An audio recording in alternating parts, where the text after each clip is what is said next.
Hi everyone. మెన్సురేస్ నుంచి sums అంటే non maths students భయపడుతూ ఉంటారు. మీకు ఎటువంటి భయం అవసరం లేదు. ఒకసారి సమ్మర్ క్లారిటీగా అబ్జర్వ్ చేయడం అనేది ఇంపార్టెంట్. ఇక్కడ ఏం ఇచ్చారంటే all the sides of a square are doubled. అంటే యాక్చువల్ స్క్వేర్ అంటేనే 4 సైడ్స్ ఈక్వల్గా ఉంటాయి మనకు తెలుసు. ఏ అంటే ప్రతి సైడ్ని డబుల్ చేస్తూ ఉన్నాడు. అంటే డబుల్ చేయడం అంటే ఏ ఉన్నది 2a అవుతుంది అంటున్నాడు. అయితే వాడు ఏం అడుగుతూ ఉన్నాడు? Ratio of the area of new square and original square. అంటే రేషియో అడుగుతూ ఉన్నాడు. జనరల్గా వారి యొక్క సైడ్ ఎట్లా ఉంటుంది?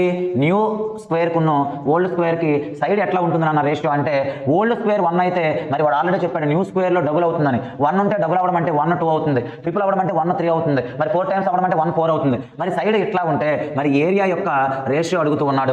జనరల్ గా స్క్వేర్ యొక్క ఏరియా ఫార్ములా ఏంటి?